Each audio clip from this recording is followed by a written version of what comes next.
السلام علیکم ناظرین، آج ہم بات کریں گے بہاول نگر میں زہریلا دھواں پھیلنے سے موت کے سائے منڈلانے لگے ہیں۔ یہ زہریلا دھواں کیسے پھیل رہا ہے، اس سے کون کون متاثر ہو رہا ہے اور اس کا ذمہ دار کون ہے، اس پر تفصیل سے بات کریں گے۔ ناظرین، ڈسٹرکٹ ہسپتال بہاول نگر میں مختلف امراض میں مبتلا مریض جن میں کینسر اور ٹی بی، ہیپاٹائٹس، یرقان اس جیسے دیگر مہلک اور خطرناک بیماریوں کے مریض موجود ہیں۔ ان مریضوں کو جو انجیکشنز لگائے جاتے ہیں، جن سرنجوں سے لگائے جاتے ہیں یا جس کاٹن سے ان کا وہ جو خون نکلتا ہے اس کو صاف کیا جاتا ہے، یا دیگر جو استعمال شدہ چیزیں ہیں ان کو تلف کرنے کے لیے، ویسٹ کرنے کے لیے بہاول نگر ہسپتال میں ایک ویسٹ پلانٹ لگایا ہوا ہے، تاکہ وہ جو بھی خطرناک مضر صحت جو اشیاء ہیں ان کو احتیاط سے تلف کیا جا سکے۔ یہاں تک تو بات بالکل ٹھیک ہے، لیکن اب آگے المیہ یہ دیکھیں کہ تلف کرنے کی بجائے ہمارے پاس جو فوٹیج ہے اس میں آپ دیکھ سکتے ہیں کہ ان چیزوں کو جلانے سے جو مختلف بیماریوں میں مبتلا مریضوں کی استعمال کی ہوئی ادویات، انجیکشنز اور دیگر چیزوں کو جلانے سے جو زہریلا دھواں یعنی جو کیمیائی ہتھیار وہ فضا میں پھیل کر فضا کو آلودہ کر رہے ہیں۔ اب دوسرا پوائنٹ یہ ہے کہ اس سے متاثر کون ہو رہا ہے۔ جہاں یہ پلانٹ ہے، اس پلانٹ سے صرف 5 میٹر کے فاصلے پر کالج آف نرسنگ ہے۔ 10 سے 15 میٹر، کلومیٹر نہیں، 10 سے 15 میٹر کے فاصلے پر نرسنگ کی جو سٹوڈنٹس ہیں ان کا ہاسٹل ہے۔ اس کے بعد میڈیکل سٹاف جو ہے ان کی رہائش گاہیں بھی ہیں۔ سامنے بالکل ڈائلسس وارڈ اور باقی وارڈ، ان میں جو مریض داخل ہیں وہ بھی اس سے متاثر ہونے کا خدشہ ہے۔ اس کے علاوہ صرف چند میٹر کے فاصلے پر 2 سے 3 منٹ کی واکنگ ڈسٹینس پر ڈی پی او صاحب، ڈی پی او بہاول نگر، جن کا کام عوام کو تحفظ فراہم کرنا ہے، خود ان کی زندگی عدم تحفظ کا شکار ہے۔ ان کے قریبی ڈپٹی کمشنر صاحب کی رہائش گاہ ہے، وہ بھی اس سے متاثر ہو سکتے ہیں۔ اس کے علاوہ اس جو یہ پلانٹ ہے اس کے بالکل عقب میں 1 سے 2 منٹ کے واکنگ ڈسٹینس پر جوڈیشری سٹاف اور معزز جج صاحبان کی کوٹھیاں بھی ہیں،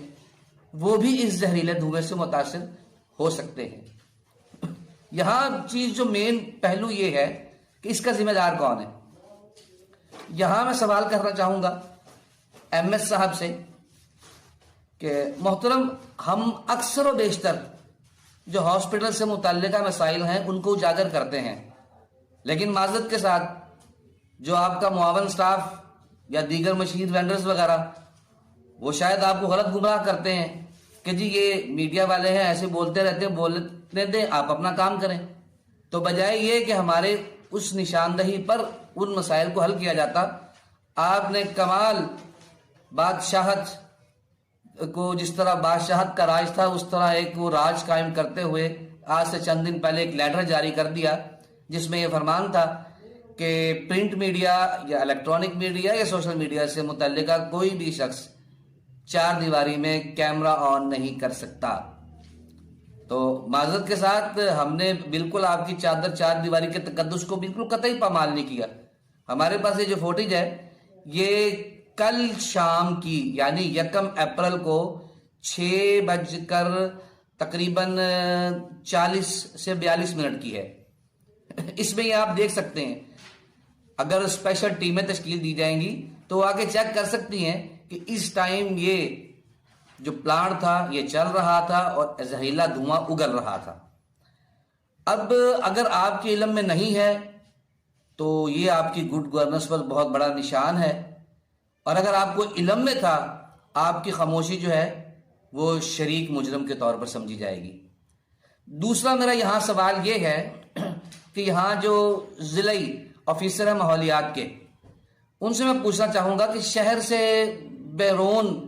جہاں آبادی بھی اتنی زیادہ نہیں ہے، بڑی بڑی چمنیوں والے بھٹے، اینٹیں بنانے والے، ان سے جو دھواں نکلتا ہے اس پر تو چالان ہو سکتا ہے، وہ تو بند ہو سکتے ہیں، تو یہاں جو بہاول نگر شہر میں ہسپتال کے وسط کے اندر جو یہ زہریلا دھواں اگلا جا رہا ہے، کیا یہ آپ کے دائرہ اختیار میں نہیں آتا، یا یہاں کوئی اور قانون لاگو ہوگا؟ تو میری خدارہ جو متعلقہ احباب ہیں ان سے یہ گزارش ہے کہ فی الفور اس سنگین غفلت کے خلاف ایکشن لیا جائے، اور خدارہ چھوٹے ملازمین کو رگڑا دینے کی بجائے، ان کو بلی کا بکرا چڑھانے کی بجائے، جو متعلقہ ہیڈز ہیں ان کو فی الفور معطل کر کے اس غفلت کے خلاف ایکشن لے کے اسے ایک تاریخ کا حصہ بنایا جائے، تاکہ آئندہ اس قسم کی غفلت نہ ہو سکے۔ ہم امید کرتے ہیں، ہمارا کام نشاندہی کرنا ہے، اداروں کا کام اس پر عمل کروانا ہے، اور انشاءاللہ ہم امید کرتے ہیں کہ جو ہمارے متعلقہ ادارے ہیں اس کے خلاف فی الفور ایکشن لے کر اس سنگین غلطی میں ملوث افراد اور افسران کو کیفر کردار تک پہنچائیں گے۔